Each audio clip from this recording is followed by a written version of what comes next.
تو اس کی وجہ سے پھر جو آپ کی لوکل کرنسی ہے وہ کمزور ہوتی ہے، اور یہی ہمارا پرابلم رہا ہے۔ لیکن پاکستان کے اندر یہ بھی ایک فیکٹ ہے کہ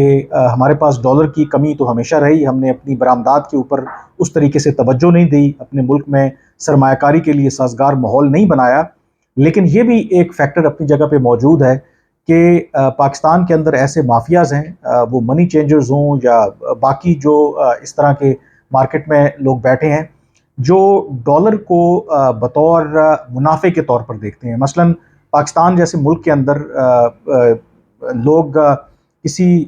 جو سیف انویسٹمنٹ ہے، ایک انویسٹمنٹ ظاہر ہے لوگ پراپرٹی میں انویسٹ کرتے ہیں، لوگ سونے میں انویسٹ کرتے ہیں، لیکن اس کے ساتھ ساتھ جو سب سے سیف انویسٹمنٹ پاکستان کے اندر سمجھی جاتی ہے کہ اگر آپ کے پاس پیسہ ہے تو آپ ڈالر خرید لیں مارکیٹ سے، کیونکہ پاکستان جیسے ملک میں اگر آج آپ ڈالر خریدیں گے تو 6 مہینے کے بعد اگر آپ مارکیٹ میں بیچیں گے تو آپ کو منافع میں ہی ملیں گے، یعنی کہ روپے کی مزید بے قدری ہوگی تو آپ کو فائدہ ہوگا۔ تو اس لیے جو مارکیٹ کے اندر جو بیٹھے پلیئر ہوتے ہیں، ادروائز تو ہونا تو یہی چاہیے کہ ڈالر آپ اسی صورت میں لیتے ہیں، یا تو آپ نے کوئی چیز امپورٹ کرنی ہے، یا پھر آپ نے لیٹ سے کہ باہر جانا ہے جس کے لیے آپ کو ڈالر کی ضرورت ہے، یا آپ نے بچوں کی فیس ادا کرنی ہے باہر اگر آپ کے بچے پڑھتے ہیں، یا کوئی بھی اس کام کے لیے۔ لیکن پاکستان کے اندر لوگ ڈالر ذخیرہ کرتے ہیں ایک منافع بخش اس کو کاروبار سمجھنے کے لیے، کیونکہ ان کا خیال ہے کہ اگر وہ پیسوں کو اپنے ڈالر میں رکھیں گے تو روپے کی تو قدر کم ہوتی رہتی ہے، لیکن ڈالر میں اگر ہوں گے تو کم از کم ان کو نقصان نہیں ہوگا۔ تو اس لیے جو مارکیٹ میں یہ جو پلیئرز بیٹھے ہوئے ہیں یہ اس کو مینپولیٹ بھی کرتے رہے ہیں، اور جس کی وجہ سے ایک طرف یقینی طور پر ڈیمانڈ اینڈ سپلائی کا تو معاملہ ہے ہی ہے، لیکن ایک بہت بڑی وجہ کہ پاکستان کے اندر جو روپے کی قدر مسلسل گرتی رہی ہے اس کی وجہ یہ مارکیٹ میں بیٹھے پلیئرز بھی ہیں۔ تو اب ہوا کیا کہ جب یہ 5 سپٹمبر کو جس طریقے سے انٹر بینک کے اندر بھی اور اوپن مارکیٹ کے اندر بھی ڈالر جو ہے وہ آسمان کو چھونے لگا، تو پھر جو پاکستان کی جو سٹیک ہولڈرز ہیں، خاص کر کے جو اسٹیبلشمنٹ ہے، انہوں نے کچھ اقدامات لینے کا فیصلہ کیا، اور اس میں سب سے پہلا کام انہوں نے تو یہ کیا کہ کچھ ایڈمنسٹریٹو میجرز لیے، خاص کر کے ان منی چینجرز کے خلاف جو اس کو ایک ڈالر کی اگر بات کریں تو اس کو ایک کاروبار کے طور پر اس طرح سے دیکھتے ہیں کہ ان کا وہ ذخیرہ کرتے ہیں، اور جان بوجھ کر مارکیٹ کے اندر ایک آرٹیفیشل جو شارٹیج ہے وہ کریٹ کرتے ہیں، جس سے جو روپے کی ہے وہ بے قدری مزید بڑھتی ہے۔ تو ایک تو انہوں نے ایسے تمام جو منی چینجرز ہیں ان کے خلاف کریک ڈاؤن کیا۔ پھر سمگلنگ جو ہے ایک بہت بڑا فیکٹر تھا، مثلاً جو افغانستان کی معیشت ہے، کیونکہ افغانستان کے اوپر ابھی بھی پابندیاں ہیں، سوائے اس کے کہ ان کو جو ہیومینیٹیرین اسسٹنس آ رہی ہے اس کی مد میں جو ڈالرز وہاں پہ آ رہے ہیں، اس کے علاوہ افغانستان کے پاس وافر مقدار میں اس طرح سے ڈالر کی فراوانی نہیں ہے، اور وہ جو اپنی کمی ہے وہ پوری کرتے ہیں پاکستان سے، اور پاکستان سے یہ ڈالر جو ہیں وہ سمگل ہو رہے تھے۔ ایک محتاط اندازے کے مطابق شاید ڈیلی کی بنیاد پر 5 ملین ڈالرز جو ہیں وہ پاکستان سے افغانستان جا رہے تھے۔ نہ صرف یہ بلکہ جو حکومت کے اپنے اعداد و شمار ہیں کہ اس وقت جو 1/3 پاکستان کی جو کرنسی ہے جو مارکیٹ کے اندر سرکولیٹ کر رہی ہے وہ افغانستان کے اندر موجود ہے، یعنی کہ 3 ٹریلین روپیز، یعنی کہ 3000 ارب روپے، اور اس میں بیشتر جو ہیں وہ 5000 کے پاکستانی نوٹ ہیں جو افغانستان کی مارکیٹ میں گھوم رہے ہیں۔ تو اس کا کیا مطلب ہے کہ اگر جو افغان شہری ہیں ان کے پاس 3000 ارب روپے پاکستانی ہیں تو وہ ایزیلی اوپن مارکیٹ سے جتنے ڈالرز خریدنا چاہیں تو وہ خرید سکتے ہیں۔ یہ بھی ایک بہت بڑا اس میں فیکٹر تھا۔ تو جو سمگلنگ کے اوپر ایک کریک ڈاؤن کیا گیا، جو منی چینج جو ایکسچینج کمپنیز ہیں وہ جو اس دھندے میں ملوث تھی ان کے خلاف جب کارروائی کی گئی تو اس کے نتیجے میں آج اگر آپ دیکھیں تو پھر یہ جو ڈکلائن میں جو کہہ رہا ہوں کہ جو شروع ہوا وہ پھر شروع ہوا 10 سپٹمبر سے، یعنی کہ 5 سپٹمبر کو اگر انٹر بینک کے اندر ڈالر کی جو قیمت تھی وہ 308 روپے تھی، یہ 10 سپٹمبر کو آ گئی 306 روپے، اور اس کے بعد پھر مسلسل ہمیں کمی دیکھنے کو مل رہی ہے۔ مثلا 11 تاریخ کو یہ 299 پہ آ گئی، 12 کو 299 پہ، پھر 16 سپٹمبر کو 296 پہ،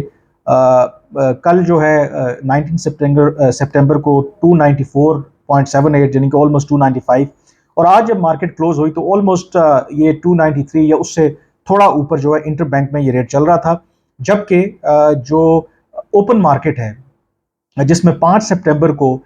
ڈالر جو ہے وہ 333 روپے کا مل رہا تھا، آج جب مارکیٹ اوپن کلوز ہوئی تو وہ کوئی 296 298 کے راؤنڈ اباؤٹ تھا، یعنی کہ آپ اگر انٹر بینک اور اوپن مارکیٹ کے درمیان جو گیپ دیکھیں تو وہ کلیئرلی آپ کو کم ہوتا نظر آ رہا ہے، اور ان لائن ود جو آئی ایم ایف کی شرط ہے کہ جو ڈفرنس ہے between inter bank and open market وہ 1.25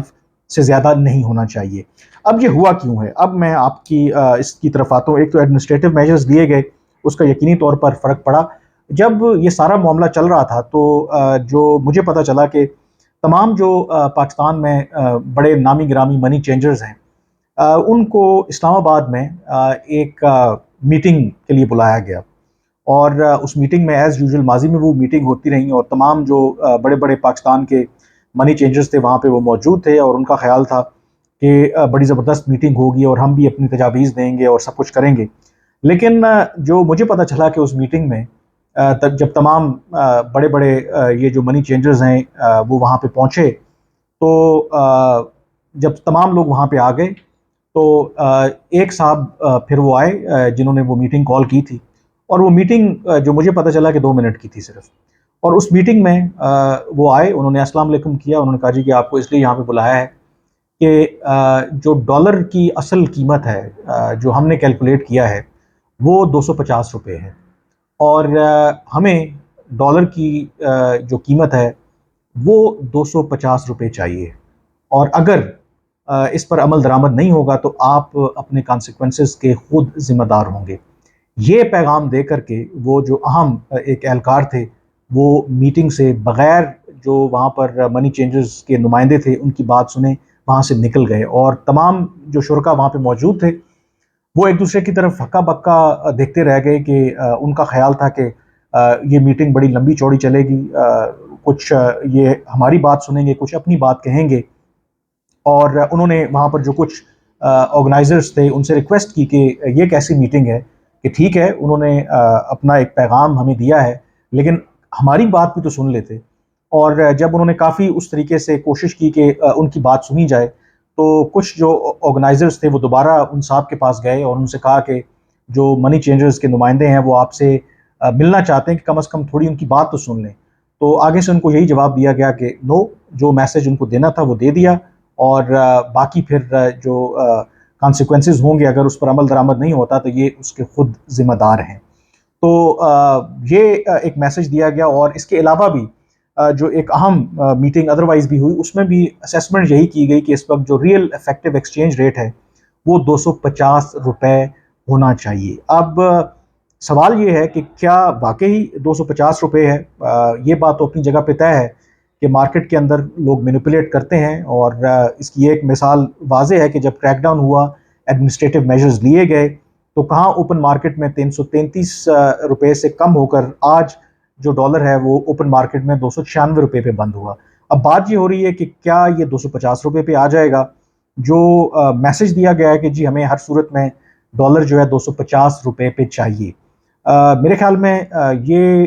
شاید ممکن نہ ہو، کیونکہ اس کے لیے ایڈمنسٹریٹو میجرز اپنی جگہ پہ کچھ جو اکنامک فنڈامنٹلز ہیں ان کو تو آپ کو ٹھیک کرنا ہوگا۔ مثلاً بالکل پاکستان کی کرنسی مضبوط ہو سکتی ہے اگر اس ملک کے اندر جو برآمدات ہیں اس میں اضافہ ہو، آپ کے جو فورن ایکسچینج ریزروز ہیں وہ بڑھ جائیں اور سرمایہ کاری آ جائے،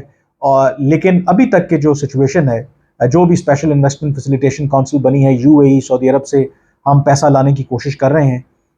دو کہ باتیں تو بہت ہو رہی ہیں۔ آرمی چیف نے بھی جو کراچی اور لاہور میں بزنس کمیونٹی سے بات کی اس میں انہوں نے یہ دعویٰ کیا کہ کم از کم یو اے ای اور سعودی عرب سے ان کو توقع ہے کہ اگلے 2-3 سالوں میں 70 ارب ڈالر کی سرمایہ کاری آنے کا امکان ہے، لیکن اس حوالے سے ابھی تک کوئی ٹینجیبل کام ہوا نہیں ہے۔ کچھ اطلاعات ضرور ہیں کہ عین ممکن ہے کہ سعودی ولی عہد محمد بن سلمان آئندہ آنے والے دنوں میں چند ہفتوں میں پاکستان کا دورہ کریں، اور اس دورے کے دوران وہ اہم سرمایہ کاری کا جو اعلان کریں پاکستان کے اندر۔ لیکن ایون کہ اگر انہوں نے اعلان کیا بھی ہے تو ایسا نہیں ہے کہ اگلے ہی روز جو ڈالر کی ریل پیل ہے وہ پاکستان میں شروع ہو جائے گی، اس میں بھی ٹائم لگے گا۔ تو اب دیکھنا یہ ہے کہ کیا واقعی ان ایڈمنسٹریٹو میجرز کے ساتھ اور یہ جو اسیسمنٹ ہے ہمارے اداروں کی کہ ڈالر کا اس وقت جو افیکٹو ایکسچینج ریٹ ہے وہ 250 روپے ہونا چاہیے، اور تمام منی چینجرز کو اس حوالے سے باقاعدہ طور پر ایک واضح پیغام دیا گیا ہے کہ اگر اس پر عمل درآمد نہ ہوا تو یقینی طور پر ان کے خلاف پھر کارروائی ہوگی۔ اب مجھے یہ لگتا ہے کہ شاید ٹارگٹ تو آپ ایمبیشیس ہوتے ہیں، رکھتے ہیں، اگر 250 کا کہا ہے کہ اگر کہیں یہ 280 تک بھی آ جائے تو I think that will be a big achievement اگر ایسا ہو جاتا ہے تو لیٹس سی کیا ہوتا ہے۔ لیکن اگر واقعی اگر روپے کی جو قدر ہے وہ بہتر ہوئی اور پھر ایک جگہ پہ آ کے سٹیبل ہو گئی تو یقینی طور پر ایک کوشن ضرور جو نگران حکومت ہے یا جو بھی ان کو چلانے والے ہیں، تھوڑا سا ان کو موقع مل جائے گا کہ وہ تیل کی قیمتیں ہوں یا جو تیل کی یا روپے کی بے قدری کی وجہ سے جس طرح سے بجلی کی قیمتوں میں پھر اضافہ ہوتا ہے فیول پرائس ایڈجسٹمنٹ کے چکر میں، یا گیس کی قیمتوں میں اضافہ ہوتا ہے، یا اوور آل مہنگائی میں اضافہ ہوتا ہے، تو شاید کچھ نہ کچھ عوام کو ایک ریلیف ملے۔ لیکن اگین سوال اس میں یہی ہے کہ آخر کب تک تھرو دیز ایڈمنسٹریٹو میجرز آپ جو روپے کی قدر ہے اس کو کنٹرول کر سکیں گے، کیونکہ at the end of the day اگر اس مسئلے کو حل کرنا ہے تو ہمیں اپنی برآمدات بڑھانی ہوں گی، ہمیں اس ملک میں سرمایہ کاری لانی ہوگی، اور جس دن ہمارے پاس لیٹس اسیوم کہ اس ملک میں اسٹیٹ بینک آف پاکستان کے پاس $100 ارب اگر پڑے ہوں گے تو پھر جو مارکیٹ کے اندر جتنے مرضی پلیئرز بیٹھے ہوں، جتنا مرضی وہ مینیپولیٹ کریں، ان کو بھی پتہ ہے کہ اگر اسٹیٹ بینک آف پاکستان کے پاس وافر مقدار میں ڈالر موجود ہیں تو وہ پھر ڈالر کی ذخیرہ اندوزی کرنے سے ان کو کوئی فائدہ نہیں ہے۔ تو میرے خیال میں پاکستان کو لانگ ٹرم ضرور اس بارے میں سوچنا چاہیے، لیکن شارٹ ٹرم بالکل ٹھیک ہے کہ اگر مارکیٹ کے اندر جو پلیئرز ہیں وہ اس کو ایز اے منافع کے طور پر استعمال کر رہے تھے اور آرٹیفیشل جو ہے جو روپے کی قدر ہے اس کو گرا رہے تھے، تو ان کے خلاف ڈیفینیٹلی کارروائی ہونی چاہیے۔ اگر پاکستان سے افغانستان ڈالر سمگل ہو رہا ہے اس کے خلاف بھی کارروائی ہونی چاہیے۔ تو ان اقدامات سے یقینی طور پر کچھ فرق تو ضرور پڑا ہے، لیکن ان دا لانگ رن ہم چاہتے ہیں کہ پاکستان کی معیشت اگر مضبوط ہو تو اس کے لیے جو کی اکنامک فنڈامنٹلز ہیں ان کو بہتر کرنے کی ہمیں ضرورت ہے۔ آج کے ویلاگ سے اتنا ہی، مجھے اجازت دیجیے، اللہ حافظ۔